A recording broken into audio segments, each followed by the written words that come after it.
So hello everyone, today we are going to solve paper number 27। अगर हम अपने test के हिसाब से चलें या फिर अगर ऑल इंडिया टेस्ट के हिसाब से चलें तो फिर it is 17 number test. Again full syllabus test है, बहुत सारे फुल सिलेबस टेस्ट हो चुके हैं। Which aldehyde can not be obtained by Rosenmund reduction. तो रोजनमंड रिडक्शन जो होता है उसके अंदर आप यूज़ करते हैं एसाइल हैलाइड, और एसाइल हैलाइड आप सिंगल कार्बन का बना नहीं सकते हो। तो सॉरी, एराइल या एसाइल हैलाइड यूज करते हैं। तो एराइल हैलाइड जो आप बनाएंगे COCl वाला, तो दिस इज जैसे CH3 then after C double bond O Cl, ये इस तरह का ग्रुप, या फिर यहाँ पर आप फिनाइल भी इस्तेमाल कर सकते हो। तो हम इसको लेते हैं। अब ये सिंगल कार्बन का तो बनेगा नहीं, यहाँ H नहीं लगा सकते हैं, HCOCl नहीं। तो इसका मतलब आप इसमें क्या नहीं बना सकते हैं, you can not go for HCHO, that is formaldehyde can not be prepared by this method. ये जो आयन है इसमें स्कैंडियम +3 में है। अब अगर स्कैंडियम +3 में जाएगा तो इसके पास इलेक्ट्रॉन बचेंगे 18। इसका एटॉमिक नंबर होता है 21। 3 इलेक्ट्रॉन का लॉस करेगा तो स्कैंडियम +3 के अंदर टोटल 18 इलेक्ट्रॉन बचेंगे। अब 18 इलेक्ट्रॉन आप जानते हैं it is noble gas configuration, तो इसमें सारे ही इलेक्ट्रॉन पेयर्ड हो जाएंगे, और पेयर्ड हो गए अगर तो ये कलरलेस हो जाएगा और डायामैग्नेटिक होगा, कि जिसमें अनपेयर्ड इलेक्ट्रॉन नहीं होते हैं वो कलरलेस होता है और डायामैग्नेटिक हो जाता है। ClO3 माइनस की ज्योमेट्री पूछी गई है, तो क्लोरीन एक इलेक्ट्रॉन जब ये गेन कर लेगा तो ये कैसा बन जाएगा, ये मैंने 3 ऑक्सीजन लगा दिए ClO3, और इसमें से एक माइनस है, तो एक माइनस करना है अगर, तो मुझे यहाँ पर सिंगल बॉन्ड से एक को जोड़ना पड़ेगा, और एक अभी देखो लोन पेयर बचा है। तो इसमें अगर आप देखें तो बॉन्ड पेयर टोटल कितने आ रहे हैं, बॉन्ड पेयर हैं टोटल 3, और लोन पेयर कितना है 1। तो ये अमोनिया जैसी ज्योमेट्री बनेगी, जिस प्रकार अमोनिया होता है उसी प्रकार की ज्योमेट्री बनेगी, और अमोनिया पिरामिडल शेप का होता है तो यहाँ भी पिरामिडल शेप बनेगा। 4 बॉन्ड पेयर होते हैं तो टेट्राहेड्रल बनता है, और अगर ऐसा होगा तो it will be pyramidal. Enthalpy of formation दे रखा है C2H4 CO2 H2O सबका, और आपसे पूछा गया enthalpy for combustion of C2H4। तो पहले कंबस्शन का रिएक्शन लिख लेते हैं। C2H4 को जब हम लोग कंबस्शन करेंगे तो ऑक्सीजन के साथ रिएक्शन करेगा और बनाएगा CO2 और H2O। हाइड्रोकार्बन्स कंबस्शन के बाद यही 2 चीजें बनाते हैं। यहाँ बैलेंस करेंगे तो ये भी 2 आएगा, ये 2 आएगा, 2 गुणे 2 4 और 2 6, यानी यहाँ 3 आ जाएगा। अब इन सब का आपको दिया गया है क्या, एंथैल्पी ऑफ फॉर्मेशन। इसको भी लिख लेते हैं। C2H4 का दिया है कितना 52, और उसके बाद CO2 का दिया है -394, ये एक CO2 का है, और -286 ये वाटर का दिया है। तरीका क्या होता है, हम ये करते हैं कि अगर मुझे इस रिएक्शन का हीट निकालना है, जो कि इस केस में कंबस्शन होगा, तो मैं समेशन करूंगा H फॉर्मेशन फॉर रिएक्टेंट, यानी रिएक्टेंट का टोटल जोड़ लूंगा और उसमें से मैं घटा दूंगा summation H formation of product, यानी मुझे इसको और इसको जोड़ना है और उसमें से इसको घटा देना है। इन वैल्यूज को यहाँ पुट करते समय ये ध्यान रखेंगे कि चूंकि ये 394 एक कार्बन डाइऑक्साइड का दिया है, 2 का करना है, तो इट विल बी -2 × 394। ये 394 का माइनस मैंने इधर लिख लिया है। फिर इसमें जोड़ेंगे किसका, इसका, तो ये हो जाएगा 2 × -286, ब्रैकेट में कर देते हैं ताकि गुणा ये दिखने में लगे। तो ये तो हो गया रिएक्टेंट का। अब इसमें से माइनस करेंगे, प्रोडक्ट का कितना है 52, तो ये सारे ही देखो माइनस में ये भी है, माइनस में भी आएगा, माइनस में भी आएगा, जुड़ जाएंगे सारे। तो अगर हम इसको किलो जूल में लिखेंगे तो it will B 1412 kilo joule, और माइनस में जाएगा। आप अंदाजा भी लगा सकते हैं, लगभग ये 394, मतलब इसको मान के चलो कि 400 है, तो 400 400 ये हो गया 800, और इसको लगभग 300 मान लो, तो 300 300 कितना हो गया 600, 8 से 1400 हो जाएगा, तो 1412 के करीब हमारा आंसर आ जाएगा। In the preparation of chlorobenzene from aniline. अब एनिलीन क्या है, एनिलीन का मतलब है कि आप ये ऐसे बेंजीन बनाओ, बेंजीन के ऊपर NH2 लगा दो, और इससे मुझे जाना कहाँ है, क्लोरोबेंजीन बनाना है। तो कह रहे हैं कि किस स्टेप का हम लोग इस्तेमाल करेंगे। तो इसमें एक बहुत ही बढ़िया स्टेप है कि पहले आप इसको रिएक्ट करा दो किसके साथ, NaNO2 के साथ, और साथ में HCl, या सीधे ही इसमें लिखा हुआ है नाइट्रस एसिड, तो वो भी ठीक है, HNO2। इसको बोलते हैं डाईएजोटाइजेशन एजेंट।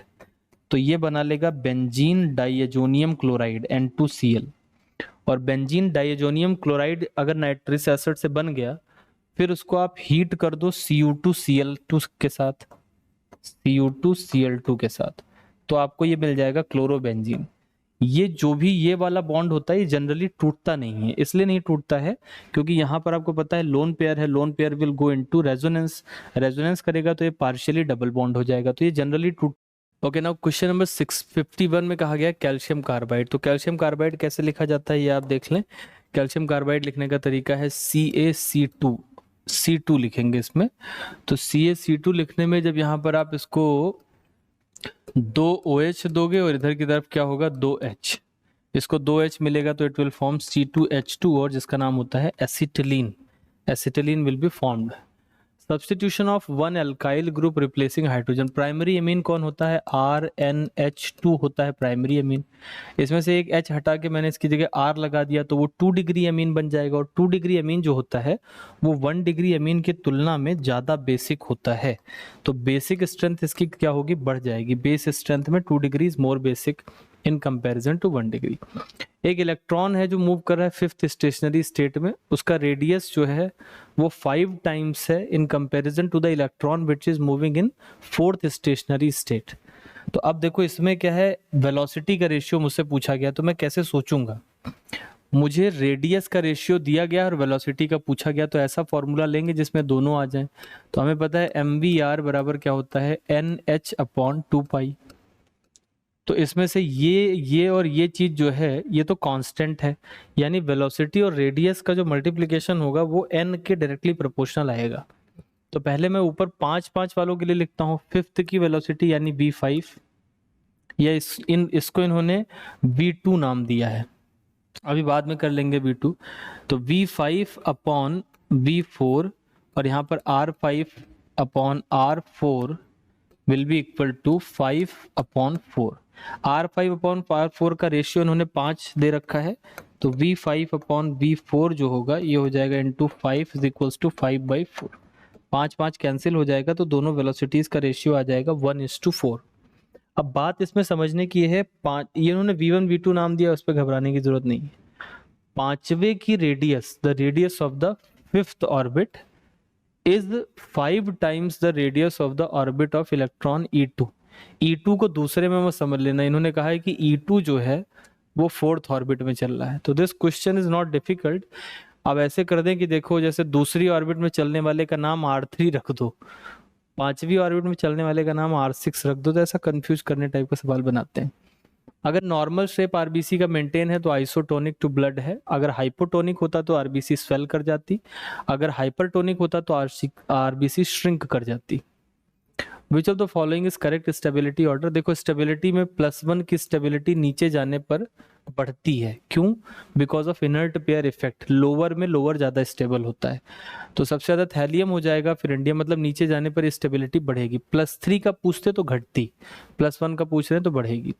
अब इन सवालों, इस तरह के सवाल अगर आपसे नहीं लगते हैं तो आप ये बात जान लीजिए कि आपको इनको लिखना नहीं आता है, और ये एनसीईआरटी में जितने लिखे हुए हैं वो पता होने चाहिए। Now this is benzophenone given in NCERT, ये होता है बेंजोफिनोन, तो ये मैंने बेंजोफिनोन लिख लिया। फिर ये मुझसे कह रहे हैं कि इसमें बनाओ डाईफिनाइल मीथेन। डाईफिनाइल मतलब 2 फिनाइल लगाने हैं मीथेन में हाइड्रोजन की जगह पे।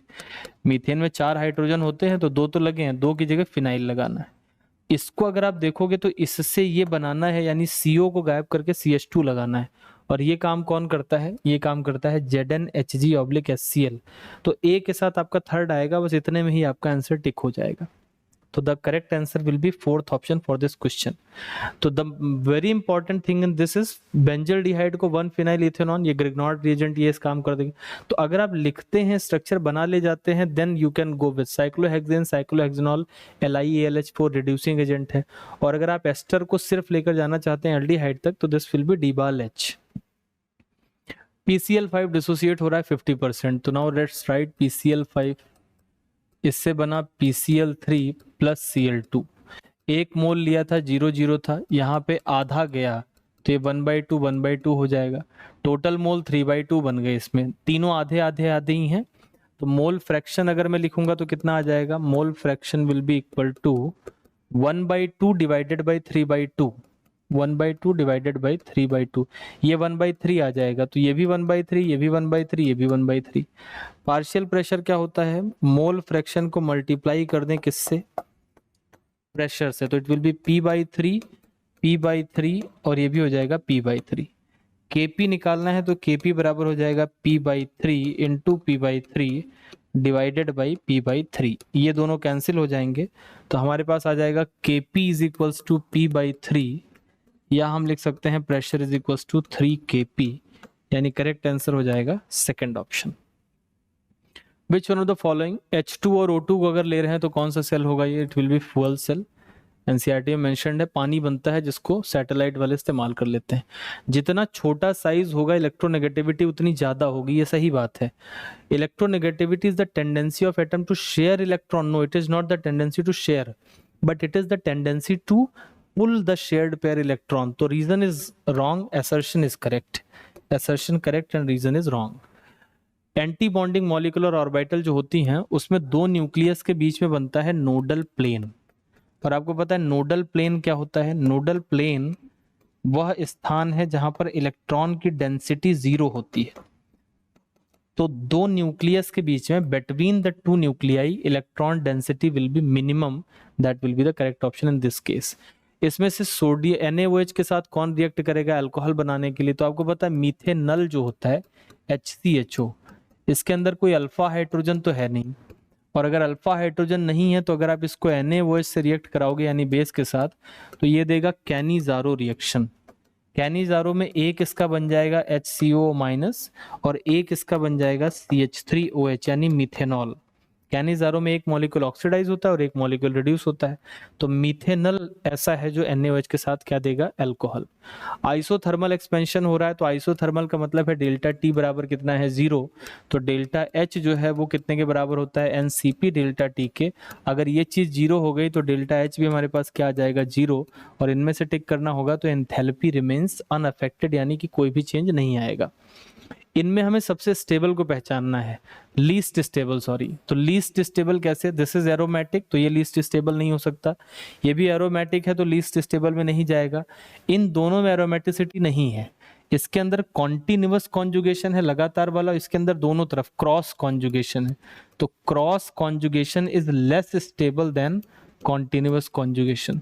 तो इन दोनों में अगर मुझे चूज करना हो तो लीस्ट स्टेबल फर्स्ट स्ट्रक्चर मेरे पास हो जाएगा। एक वीक एसिड है, K दिया है, C दिया है और आपसे अल्फा पूछ रहे हैं, तो आपको सिंपल फॉर्मूला लगाना है K is equal to C alpha square. K की वैल्यू रखेंगे 10⁻⁻⁵, C है 10⁻⁻1 अल्फा स्क्वायर। यहाँ से अगर आप अल्फा सॉल्व करोगे तो alpha square will be 10⁻⁻4, alpha आ जाएगा 10⁻⁻2, और अल्फा अगर आप परसेंटेज में लिखना चाहोगे तो 10⁻⁻2 को 100 से मल्टीप्लाई कर देंगे तो कितना आ जाएगा? It will B 1% in this case. तो ये सिंपल फॉर्मूले पे प्लेस करना था। Gabriel phthalimide synthesis primary aliphatic amine बनाता है, RNH2 की सिंथेसिस के लिए है। पूरी मैकेनिज्म एनसीईआरटी में इसकी आपको दी है तो आपको इसका प्रोडक्ट पता होना चाहिए। विच of the following statement is not correct? Nitrogen किस पीरियड का मेंबर है? सेकंड पीरियड का, और सेकंड वालों के अंदर d ऑर्बिटल नहीं होती है, 2d एग्जिस्ट ही नहीं करता है, तो ये गलत हो जाएगा। इसके अंदर मुझे अगर बनाना है तो सबसे पहले नंबरिंग करना आना चाहिए। तो सबसे पहले मैंने इधर से नंबरिंग क्यों शुरू की? क्योंकि एल्डिहाइड है, प्रायोरिटी में ज्यादा है। अब आप देखो 3 नंबर पे ऑक्सो लगा है, 4 पे मिथाइल लगा है और 6 पे नाइट्रो लगा है। 4 मिथाइल, 6 नाइट्रो, 3 ऑक्सो, हेप्टेनल। तो करेक्ट ऑप्शन आपका कौन सा हो जाएगा? Third will be the correct option. इसमें से सही वाले चूज करने हैं। ग्लूकोज रिड्यूसिंग सही लिखा है, सुक्रोज रिड्यूसिंग गलत लिखा है, सुक्रोज नॉन रिड्यूसिंग होता है। माल्टोज को नॉन रिड्यूसिंग बोल रहे हैं, ये भी गलत लिखा है क्योंकि माल्टोज रिड्यूसिंग शुगर है। लैक्टोज सही है, फ्रक्टोज सही है, तो करेक्ट हो जाएंगे A, D एंड E, यानी कि correct will be the third option. इसका IUPAC नेम लिखना है। NH3 2 बार आया है तो डाई अमीनो से स्टार्ट होगा, तो 2 ऑप्शन तो चले गए। नाउ डाई अमीनो क्लोराइडो लिखा है और क्लोरो लिखा है, बाकी nitrito and platinum second same है, तो एनसीईआरटी क्लोराइडो को प्रेफर करता है, तो we'll go with the third option. Chlorido will be a better option in comparison to that. यहाँ पर कह रहे हैं which of the following does not represent the correct order, तो सही ऑर्डर नहीं बल्कि गलत ऑर्डर चूज करना है। तो करेक्ट ऑर्डर नहीं, यानी यहाँ पर आप देखें साइज, जब हम लोग लेफ्ट टू राइट जाते हैं तो साइज घटता है, और यहाँ पर ये क्या बता रहे हैं कि इधर से इधर की तरफ जाने पे साइज बढ़ रहा है, तो ये रॉन्ग ऑर्डर लिखा है, तो first will be the incorrect order. Magnetic quantum number determines the size of the orbital. Magnetic quantum number size को क्यों डिटरमाइन करेगा? ये ओरिएंटेशन के लिए होता है, तो पहला तो गलत लिखा है स्टेटमेंट।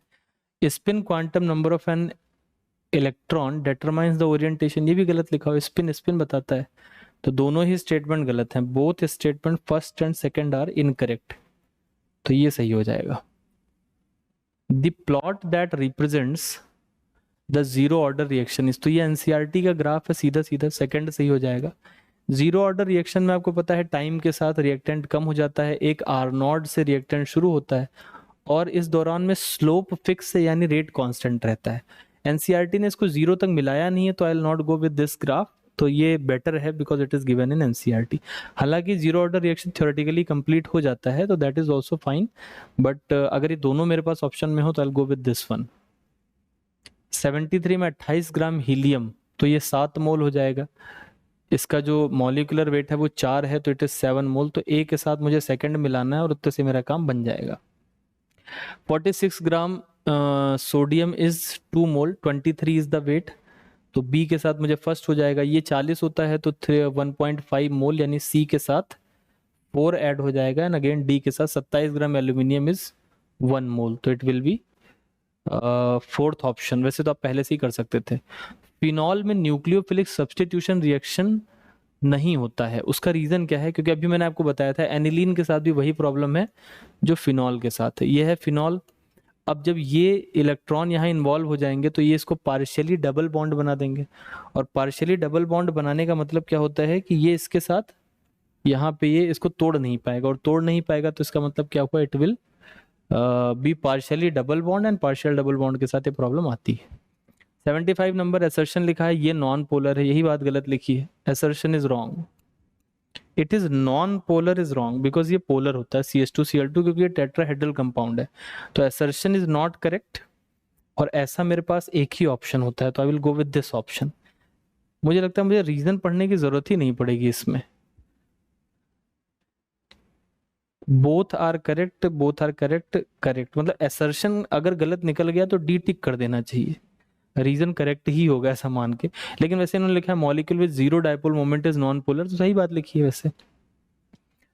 इसमें स्टेबिलिटी बतानी है न्यूक्लियोफिलिक सब्स्टिट्यूशन SN1, तो SN1 जो होता है वो कार्बोकैटायन मैकेनिज्म को फॉलो करता है ना। कार्बोकैटायन आपको बना बना के देखना है, कार्बोकैटायन यहाँ पर हटाओगे ये प्लस आएगा, यहाँ हटाओगे ये प्लस आएगा, इस जगह हटाओगे यहाँ पॉजिटिव आएगा, इस जगह हटाओगे यहाँ पॉजिटिव आएगा।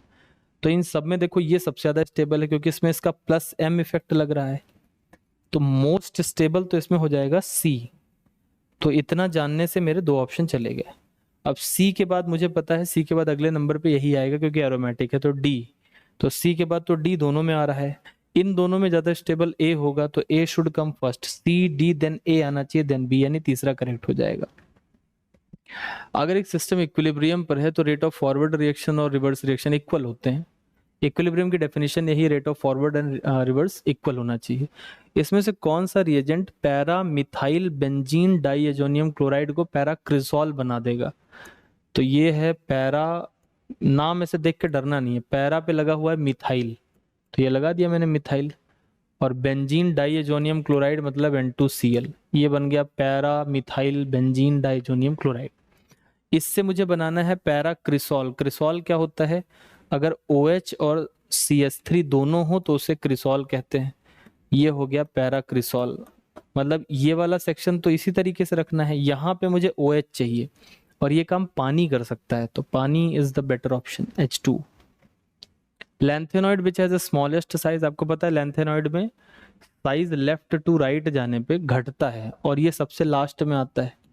लैंथेनॉइड में लैंथेनम है नहीं, लेकिन अगर मैं इससे गिनूं तो ला से शुरू होता है, लू पर खत्म होता है, इट्स लाइक लालू, तो लू इज द लास्ट, तो सबसे छोटा हो जाएगा बिकॉज साइज आगे जाने पे बढ़ता जा रहा है, कॉन्ट्रैक्शन होता जाता है ना, तो it will B smallest.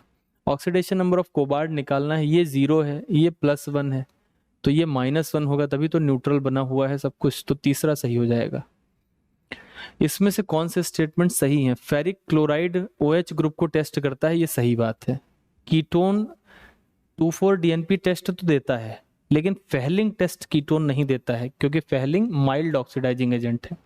1 degree 2 degree amine को डिस्टिंग्विश करने के लिए हिंसबर्ग बहुत अच्छा टेस्ट है, हिंसबर्ग कई बार पेपर्स में आ भी चुका है, sodium metal dissolve in a solution of phenol, ये भी सही लिखा है क्योंकि वो फिनॉक्साइड आयन बना लेगा। और phthalein test is given by OH group, this is again correct. तो एक ही मेरे पास इनकरेक्ट हुआ, तो I will go with ACDE, यानी पहला आंसर सही हो जाएगा। सिर्फ बी ही इनकरेक्ट है इसके अंदर। तो aliphatic carboxylic acid up to 4 carbon are miscible in water, carboxylic acid miscible होते हैं, छोटे होंगे तो उसके अंदर एलिफेटिक वाला हिस्सा कम होगा, तो certainly they will be miscible. Reason है simple carboxylic acid formation of hydrogen bond with, एकदम ही बढ़िया लिखा है, दोनों ही बात सही लिखी है। तो असर्शन भी सही है, रीजन भी सही है, और ये इसका एक्सप्लेनेशन भी है। आपको पता है अल्कोहल भी सॉल्युबल होते हैं हाइड्रोजन बॉन्ड के कारण, कार्बोक्सिलिक एसिड भी सॉल्युबल होते हैं हाइड्रोजन बॉन्ड के कारण, it's very special thing. The vapour pressure of two volatile liquid A and B are 50 and 60, यानी मुझे P not A is equals to 50 दिया है, P not B is equals to दे रखे हैं 100। मोल फ्रैक्शन ऑफ A इन्होंने दे रखा है, तो XA दिया है मुझको कितना 0.3, और इससे मैं X भी खुद ही पता कर लूंगा कि 0.7 होगा, क्योंकि दोनों मिला के 1 होना चाहिए। तो ये कह रहे हैं कि B का मोल फ्रैक्शन बताओ in vapour phase. Vapour phase के लिए फॉर्मूला क्या होता है, अगर मैं मोल फ्रैक्शन ऑफ बी निकालना चाहता हूँ वेपर फेज, तो इसके लिए होगा ये P nought B x B divided by P nought B x B plus P nought A x A. Now I have to only put the values. P nought B का value इन्होंने दिया है 100 into 0.7 divided by 100 into 0.7 multiplied by 0.3 into 50 है शायद, हाँ 50। तो इसको आप सॉल्व करोगे तो ये 14/17 आएगा। इन्होंने कहा है कि ये x/17 है, तो x का वैल्यू 14 के बराबर हो गया, यानी थर्ड करेक्ट ऑप्शन हो जाएगा। फॉर्मूला पे पुट करने का काम था इसमें। प्रोटीन को जब आप डीनेचर करते हो, गर्म कर देते हो, तो उसका प्राइमरी स्ट्रक्चर लॉस नहीं होता है, loss of secondary and tertiary structure. Primary का मतलब होता है कि एमिनो एसिड का सीक्वेंस, तो अमीनो एसिड के बीच के पेप्टाइड बॉन्ड नहीं टूटते हैं डिनेचुरेशन करने से, तो प्राइमरी स्ट्रक्चर का लॉस नहीं होगा, सेकेंडरी एंड टर्शरी स्ट्रक्चर का लॉस होगा, तो fourth will be the correct option. Arrhenius plot में ln k वर्सेस 1/t। अब हमको पता है कि इसका जो स्लोप होता है वो होता है -EA/r, तो इन्होंने स्लोप दे रखा है, तो मैं कहूंगा -EA/r इन्होंने दे रखा है मुझे -2 into 10⁴। The energy of activation पूछा है, तो बस माइनस माइनस प्लस हो गया, गुणा करना है। अब एक्टिवेशन एनर्जी में ये देख लेना चाहिए कि किस में निकालना है, किलो जूल में निकालना है, तो मुझे आर की वैल्यू भी किलो जूल में रखनी पड़ेगी। तो EA बराबर कितना हो जाएगा 2 into 10⁴ multiplied by 8.314 divided by 10⁻3। ये बटे 1000 इसलिए करा क्योंकि किलो जूल में निकालना है, तो ये 3 से यहाँ ये इतना चला जाएगा, मतलब 4 पावर चली गई, 10 अभी भी बचा है, तो ये हो गया 20, और 20 गुणे 8 करेंगे तो 8 मतलब 166, 8 दूनी 16 होता है ना, 166 इज अ गुड ऑप्शन। 20 गुणे 8 इज 160, तो 166 के करीब आ जाएगा। जेल्डाल मेथड जो होता है उसके अंदर जो नाइट्रोजन प्रेजेंट होती है वो अमोनिया के रूप में एस्टिमेट होती है। नाइट्रोजन को एस्टिमेट करने के अपने पास दो मेथड हैं, ड्यूमा और एक जेल्डाल। ड्यूमा के अंदर क्या होता है, नाइट्रोजन के रूप में एस्टिमेट करते हैं, और जेल्डाल के अंदर अमोनिया के रूप में एस्टिमेट करते हैं। दोनों के अलग फॉर्मूले हैं, और उसके सवाल फॉर्मूले वाले न्यूमेरिकल के रूप में भी आ सकते हैं, क्योंकि आपको ये आपके किताब में एनसीईआरटी में मेंशन्ड है, तो आपको इस बात का ध्यान रखना है। Any aldehyde other than formaldehyde react with Grignard reagent to give 2 degree alcohol। formaldehyde में अगर आप एक R जोड़ दें, this is formaldehyde, HC double bond O and H, तो जब Grignard आता है तो Grignard इज RMgX, तो जब RMgX यहाँ पर आएगा तो वो यहाँ पर R जोड़ेगा, तो दिस विल बी RCH2OH, तो दिस विल गिव 1 डिग्री। तो it means HCHO when it react with Grignard it gives 1 degree alcohol. Rest कोई भी एल्डिहाइड अगर आप देंगे तो it will give 2 degree alcohol. तो जो पहली बात लिखी है that is correct. Any ketone react with एक कोई भी एल्डिहाइड फॉर्मल्डिहाइड को छोड़ दो तो वो 2 डिग्री देता है, और कीटोन करोगे तो वो 3 डिग्री देगा। तो both the statement 1 and 2 are very very correct, they are fantastically correct. When benzene is treated with nitrating mixture nitrobenzene बनेगा, एकदम बढ़िया लिखा है। बेंजीन को नाइट्रेशन कराओगे नाइट्रोबेंजीन ही बनेगा। Nitration of benzene proceed through nucleophilic substitution, no it is electrophilic substitution. Benzene का कैरेक्टरिस्टिक रिएक्शन ही क्या है, ESR, तो it will follow ESR। Assertion is true but reason is not correct, तो will go with the third option. यहां पर देखो आपसे कहा गया है कि आप मेजर प्रोडक्ट बनाएं, तो सबसे पहले जब आप इसको HI से रिएक्ट करोगे तो इसके अंदर चूंकि यहां से टूटने के जस्ट बाद एक अच्छा कार्बोकैटायन बन सकता है, तो इसलिए ये SN1 मैकेनिज्म से प्रोसीड करेगा।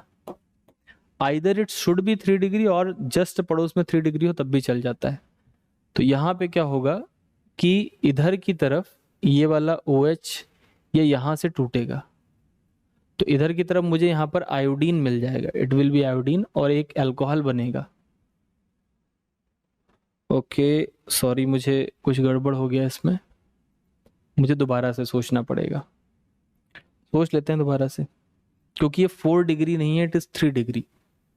तो देखो नियम क्या कहता है, नियम ये कहता है कि SN1 रिएक्शन कब चलाएं, ये मन में सोचते हैं। SN1 मतलब कार्बोकैटायन इसमें कब चलाएं, when you have either resonance stability, मतलब जिधर कार्बोकैटायन बना रहे हो वहां पे या तो आपको रेजोनेंस की स्टेबिलिटी मिल जाए, या दूसरा है कि वो स्वयं में 4 डिग्री तो होगा ही नहीं, मतलब it should be a 3 degree carbocation formation, या तो ये 3 डिग्री हो या फिर 1 डिग्री एंड 2 डिग्री हो विथ बीटा 4 डिग्री, तब आप उधर की तरफ कार्बोकैटायन बनाते हैं। अब ये मैंने क्या बोला है इसको जरा ध्यान से सुन लेना, एक लाइन की बात है। देखो जैसे मान लो कि मुझे इस तरीके का मिले कंपाउंड, और यहाँ पे CH2 है और यहाँ O है और यहाँ CH3 है।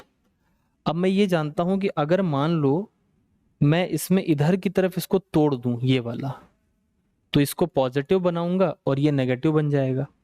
तो अगर इसको मैं तोड़ दूं तो मेरा एक फायदा है कि रेजोनेंस स्टेबलाइज्ड कार्बोकैटायन मिल रहा है, तो तब मैं SN1 मैकेनिज्म को फॉलो करूंगा। यानी SN1 को फॉलो करने का मतलब मैं इधर प्लस बनाऊंगा, और अगर इधर प्लस बनेगा तो HI में से I यानी माइनस वाला इसको मिलेगा, ये आयोडाइड बन जाएगा और ये बनेगा alcohol, if it is following SN1।